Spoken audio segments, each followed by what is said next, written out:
In the early morning hours on a Saturday in 2013, a man dressed all in black hid in the shadows on a side street in downtown Antwerp, Belgium. The man had lost track of how long he'd been there, but he didn't care. He'd hide in the shadows for as long as he had to, waiting patiently for the perfect moment that he knew was gonna arrive eventually. And then finally, stumbling footsteps approached, and the man crouched down and got ready. But before we get into today's story, you may be wondering why you're getting a new episode on a Wednesday. Well, I am now going to be uploading 4 episodes to the MrBallen's podcast each week. Now, Mondays and Thursdays won't change. But beginning today, you're also going to get new/exclusive episodes on Wednesdays. And on Fridays, you'll get a mix of news stories and also fan favorites. And these Wednesday stories, they aren't just going to be true crime. In fact, many of them will be based on the kind of stories that you already love if you're a fan of my YouTube channel. I call this series Places You Can't Go and People Who Went There Anyways. Or maybe more accurately, things you really can't do, but people who did them anyway, and here's their story. These stories are insane, and I'm telling you, if you've not heard this series before, you're really gonna like it. So make sure you check them out here each Wednesday, and you can also watch me tell these stories on my YouTube channel each week. So, if you're a fan of the strange, dark, and mysterious delivered in story format, then you've come to the right show because that's all we do. So, if that's of interest to you, please sneak into the follow button's house and lay hundreds of mousetraps inside of their bed. Okay, let's get into today's story. After midnight on Saturday, October 19th, 2013, a 23-year-old man named Ode Egilus stood at the bar in a packed dance club in Antwerp, Belgium. The bartender slid 2 shot glasses across the bar towards Ode, and he grabbed both of them, he held one, and he handed the other to his friend, Kevin Rodriguez Fuentes, who was standing right behind him. It was Kevin's birthday. So Ode raised his shot glass and shouted happy birthday in Spanish over the pounding dance music, and then the 2 young men slammed back their drinks. Ode had moved to Antwerp, Belgium from Spain about 6 months earlier when he had gotten a job as a computer engineer. When he'd arrived, he hadn't known anybody. But he'd met Kevin at a beer festival, and the 2 of them had gotten along right away. And Kevin was from the area, so he'd introduced Ode to a bunch of his friends and shown him the best spots to hang out in the city, and the 2 had gotten very close very quickly. Now, standing at the bar after, taking their shots, Kevin tapped on Ode's shoulder and he pointed out at the dance floor and he grinned because there was a group of young women about their age all dancing together out there. And so the 2 young men, they headed out to the dance floor to go speak with these girls. And from this point on, the night really became a blur for Ode, who kept going back and forth from the dance floor back to the bar for more drinks. But, despite that, Ode was having a great time. It was really nights like this that made him feel like Antwerp was his new home. But he also knew if he stayed out much longer here, he might end up passing out right on the dance floor. So Ode and Kevin and some friends they had just met on the dance floor stumbled out of the club and into the city. When they got out there, the streets were pretty empty. And so Ode reflexively pulled his phone out of his pocket and looked at the time. Now, his vision was fuzzy, but even still, one-eyeing it, he could see that it was close to 4 a.m. And given the fact that it was so late, basically it was the next day at this point, he just told the group good night, and then he turned around to start walking home to go to bed. The next morning, Ode's friend, Kevin, woke up with a pounding headache.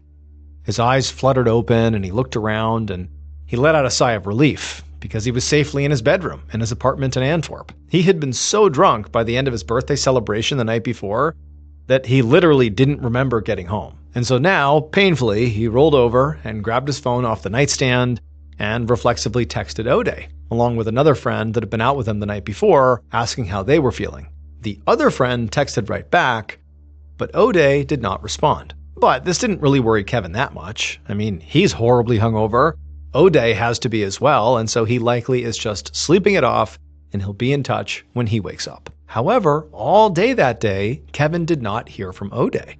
And then the next day, October 20th, when still Kevin has not heard from Ode, he really started to get worried. But when Kevin called Ode to check on him to make sure he was okay, when he put the phone to his ear, it didn't ring. Instead, it went straight to Ode's voicemail, like his phone was turned off. And to Kevin, this was pretty unusual. Ode was usually very responsive, even with a hangover. And by this point, Kevin had given him a full day 24 hours to recover, like he should be in touch by now. What's going on? So Kevin called the other friend who they'd gone out with, who had texted him back the day before, to see if maybe O'Day had checked in with him.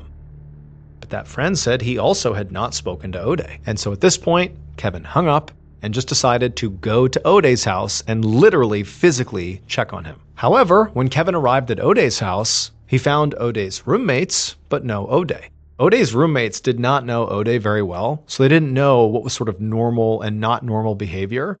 So when he had gone out for Kevin's birthday party and didn't come back, they just figured he was crashing at a friend's place or something. But to Kevin, this was unusual. To hear that he had not come back, that was not normal. He would know if, O'Day was at a friend's house. And so Kevin was starting to panic. But then Kevin remembered one of his and O'Day's mutual friends had recently gone out of town for a wedding. And so Kevin thought, maybe that's where O'Day is. He's gone with her to the wedding, and that's why he's not here, and that's why he's not answering his phone. So Kevin left O'Day's house and called this friend, a young woman whose name was Oyane.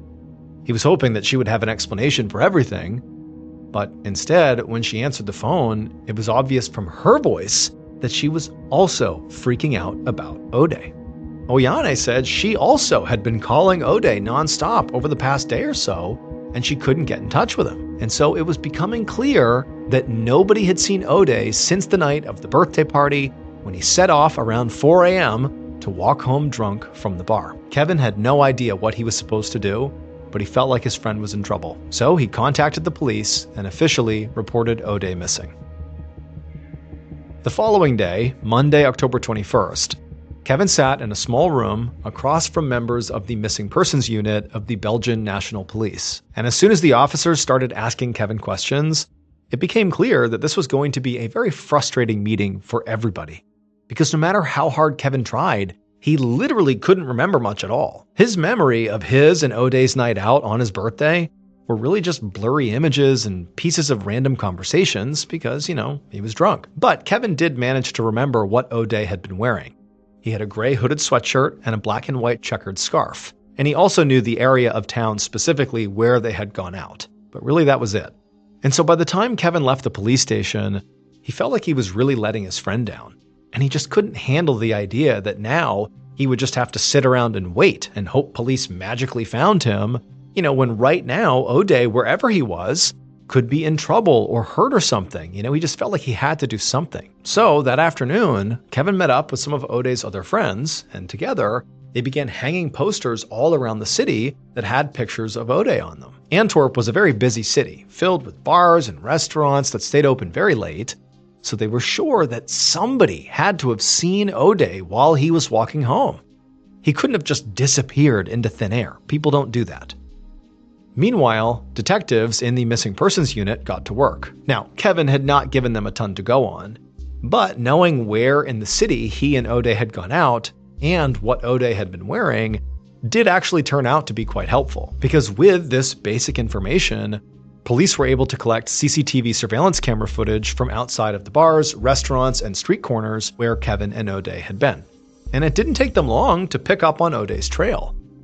The investigators were hoping to find footage of O'Day getting into a cab or some other vehicle, or maybe wandering into a building, or even evidence that he'd been attacked in some capacity. And at first, they thought that is exactly what they'd found. Because on camera footage, around 4 a.m. on the morning O'Day disappeared, the police saw him wandering down this dimly lit side street on his own. His black and white checkered scarf really jumped out on the footage, and the police watched on video as this man suddenly came out of the shadows and rushed O'Day. The man attacked O'Day and stole what looked like O'Day's wallet right out of his pocket, and then the man took off running. And as disturbing as it was, the footage did not actually surprise the investigators very much.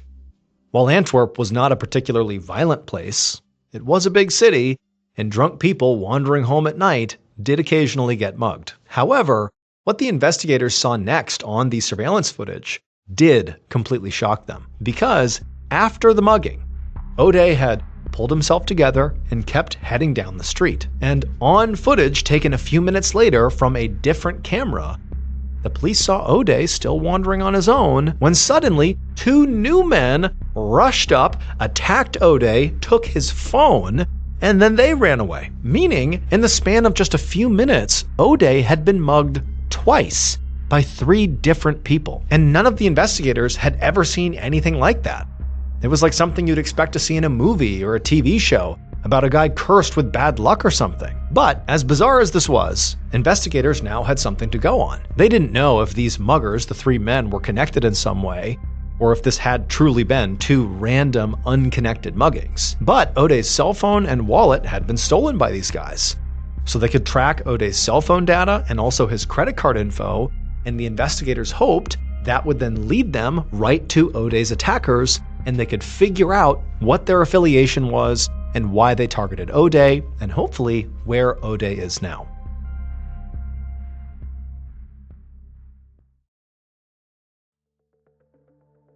The investigators' plan took a few days, but it did pay off in a big way. By tracking O'Day's credit card, investigators discovered that somebody had attempted to use one of his cards at an ATM in the city.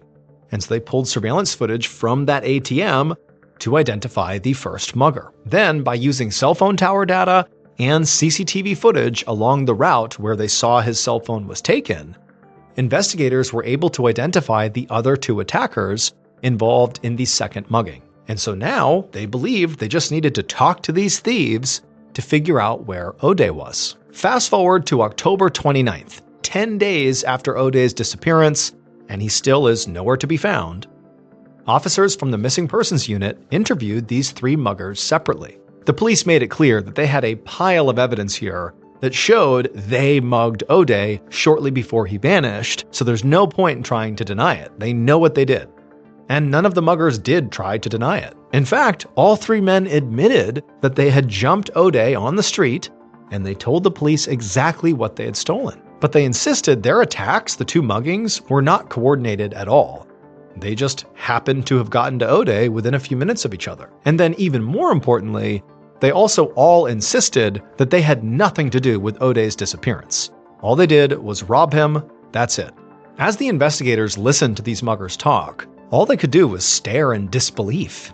The idea that 3 muggers had randomly committed 2 attacks on the same man within minutes of each other, and that their victim had then disappeared in yet another unrelated incident, seemed almost comical. But no matter how hard the police pressed these guys, they all completely stuck to their stories, which was, we mugged him, and then we ran away, and we never saw him again.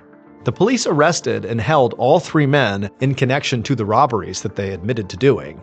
But their goal, despite what these men have said, was to find enough evidence to still charge them with the kidnapping, or maybe even murder, of O'Day. But then, a new piece of surveillance footage surfaced from a new camera. And this new footage actually showed O'Day moments after the second mugging. And on this footage, investigators didn't see any of the muggers dragging O'Day away or something. Instead, just like the muggers said, they really did take off after that second mugging. And just like he'd done after the first attack, O'Day dusted himself off and just kept on walking down the street and out of the camera's range, but he was alone. And so now, to their complete astonishment, the police had to admit that the muggers might be telling the truth, and that O'Day could have just kept wandering the streets of Antwerp for hours after he'd gotten attacked. They didn't know, but they know the muggers ran away and O'Day was alone, at least briefly, after the second attack. And also, this new footage made them realize that to really conduct this investigation, they were going to need to search the entire city to see if anyone, anywhere, had seen O'Day. So, in early November of 2013, about 2 weeks after O'Day's disappearance, Belgium National Police conducted a massive investigation throughout all of Antwerp. They visited all the bars, all the restaurants, all the clubs in the area roughly where O'Day and his friends had been out partying. But no matter who they spoke to, no matter where they went, nobody knew where O'Day was or what happened to him. But as they hit all these dead ends, the investigators' search continued, and it sort of slowly migrated north through Antwerp in the rough direction where O'Day had been last seen walking, away from the city center and towards the banks of the River Scheldt, which runs right through Antwerp on its way to the North Sea. On the evening of November 7th, so by this point it is 19 days since O'Day was last seen, several detectives from the Missing Persons Unit stepped onto the deck of a very unique structure that literally floated on the River Scheldt. The structure was called the Bod Boat. That morning, police boats had been dragging the river itself and were searching the riverbanks with dogs, looking for any signs of O'Day. But the search of this river couldn't be completed without a stop at the Bod Boat. So the Bod Boat was basically a massive club, bar, and high-end restaurant that had been built into a converted ship that was moored right in the middle of the stretch of the river that police were dragging. But the biggest attraction of the Bod Boat was not the food or the dancing. It was the almost Olympic-sized swimming pool that had been built into the deck of the ship, and it looked like it was floating right on top of the river. People referred to it as the world's largest floating swimming pool, and it was always packed. The Bod Boat had a very good, very wide, unobstructed view of the city and the river, and so the detectives were hopeful that if O'Day had passed by, someone on the Bod Boat likely would have been able to see him. So now the detectives split up and began interviewing the Bod Boat staff and the patrons, asking if any of them remembered seeing a young man in a distinctive black and white checkered scarf on the morning he went missing. Now, at this point, pretty much everybody in the city had already heard of O'Day. I mean, his face was plastered on posters everywhere, and people really wanted to help. But as detectives talked to everybody at the Bod Boat and the pool and the bar and the restaurant, everybody, as much as people wanted to help and thought they might have tips that could help, nobody had anything that was meaningful. And so eventually, the investigators had to leave the Bod Boat, and they just spent the rest of the afternoon on the banks of the river, watching the Marine unit do its work. But just like on the Bod Boat, there was nothing found in the river itself.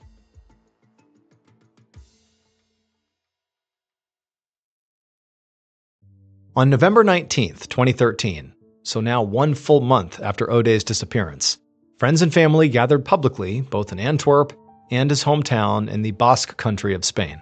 In Spain, his family made it clear that they still hoped O'Day would be alive, and that this gathering was not a memorial. It was instead to show their love for O'Day and to bring continued attention to his story so he could be found. In Antwerp, O'Day's friends tried to convey the same message with their meetup, that O'Day had to be out there somewhere and he might be okay.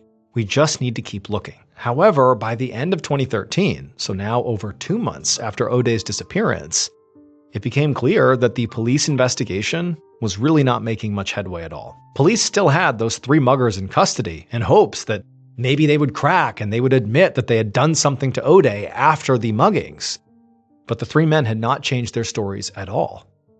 And also, after over a month of canvassing the entire city, no new evidence had really surfaced at all. And so O'Day's friends and family really began to worry that the police might just abandon the search because there was nothing they could do. But then, starting in the early summer of 2014, so a little more than 7 months after O'Day first disappeared, something incredible happened. O'Day's story went viral, and not just in Belgium or in his native Spain, but all across Europe. And this really is not how things typically played out.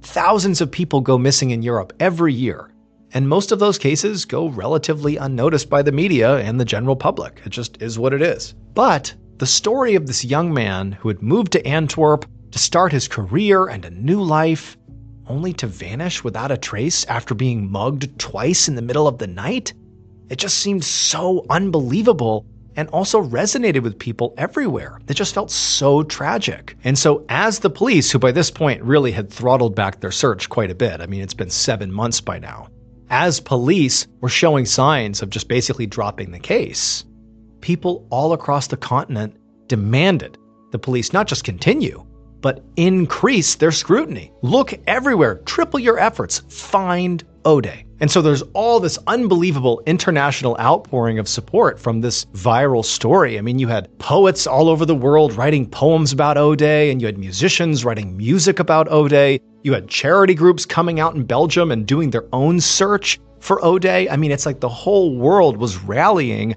to get the Belgian government to act.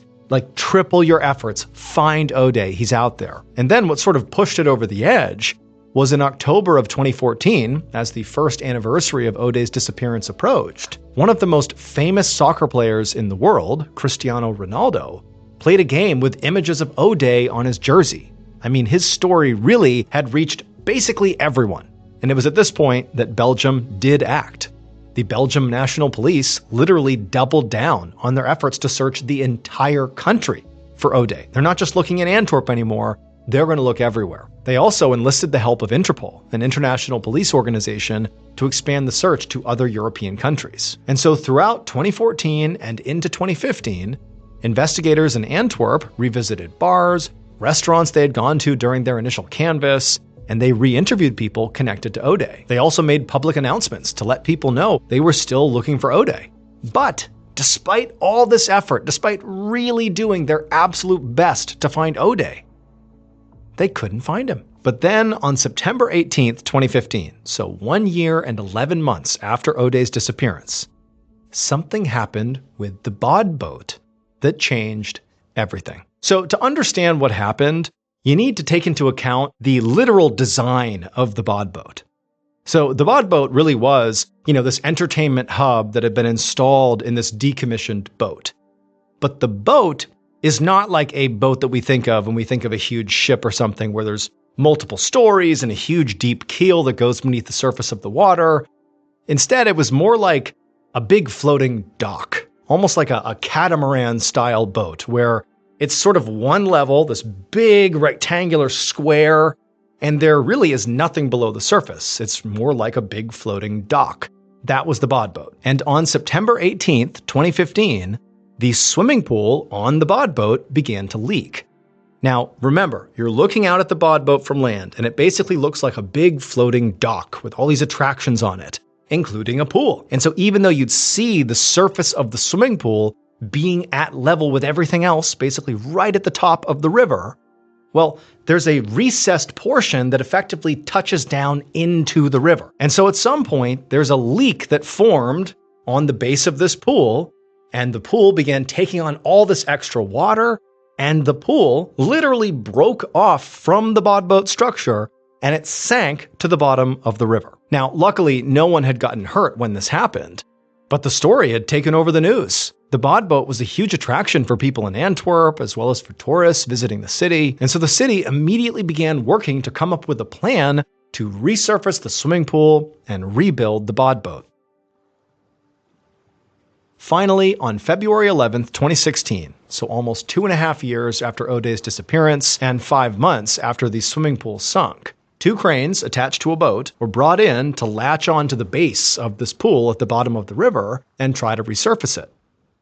And on that afternoon, a member of the work crew stood on the boat, watching the water and helping oversee everything as the cranes slowly did their work. And as he kept his eyes trained on the water, eventually, the bod boat's swimming pool, which was still actually mostly intact, broke the surface. And as this happened, a few of the workers let out a cheer, but something in the water caught the crew member's attention. At first, he couldn't tell what it was, but when he leaned down to get a better look, he immediately shouted for the crane operator to stop. The cranes fell silent, and with shaking hands, the crew member took out his phone and called the police. Eventually, once they put all the evidence together, this is what police believe happened to O'Day on the early morning of October 19th, 2013. At around 4 a.m., after leaving his friends, O'Day began his walk home. And like the police already knew, he was mugged twice in a matter of minutes. But after the second mugging, he really did pick himself up and sort of collect himself, and very likely he was hurt, he was scared, and he was very drunk, so likely disoriented, doesn't know if there are more threats coming, doesn't really understand what's even happening, but he needs to get home. And we know he continued trying to walk home for some time, because eventually he came in contact with a group of strangers who would eventually come forward and confirm this. But they apparently saw this guy who looked beat up and disoriented. It was O'Day, and they called out to him and tried to convince him to let them book him a cab to get him home. But he was so disoriented and so drunk, he didn't even answer them, and he just walked off. But at that point, he had moved fairly far north in the city, and he was getting near the banks of the River Scheldt. So for reference, he had walked pretty far off course. He was not near his home. He was clearly lost. And at some point in his disoriented, scared, drunken state, he tripped and actually fell into the river. Now, the shock of landing in the water likely, potentially sobered him up a little bit, but he was really, really drunk. And so even if he had tried to swim and get to shore, there was a strong enough current that it would have been fairly difficult to get out of the water. And so the current ended up pulling him all the way up against the side of the bodboat. And so once he was there, kind of pinned against the side of the bodboat, right on the side of the bodboat where that swimming pool was, he was too weak and drunk to swim out of the current. And so he just kind of being pressed up against the wall of the side of the bodboat until he had no more energy left to fight. And he was slowly pulled under the surface and forced underneath the bodboat, specifically to the bottom of the recess of the swimming pool, where there's not much space between the bottom of the pool and the bottom of the river. And so he basically got pulled down and got wedged right in that space underneath the pool of the bodboat. And there he drowned. And for more than 2 years after his death, O'Day's body remained wedged underneath that swimming pool. And so for all that time, people are swimming in the pool, not realizing they're a couple feet away from a dead body. But then finally, the swimming pool, sunk to the bottom. It was pulled back up by those cranes, and attached to it at this point was O'Day's body. And that was how they found him. The muggers who attacked O'Day were ultimately convicted of robbery, and they all served approximately 4 years in prison. Now, the muggers were never actually shown to have any direct connection to O'Day's death.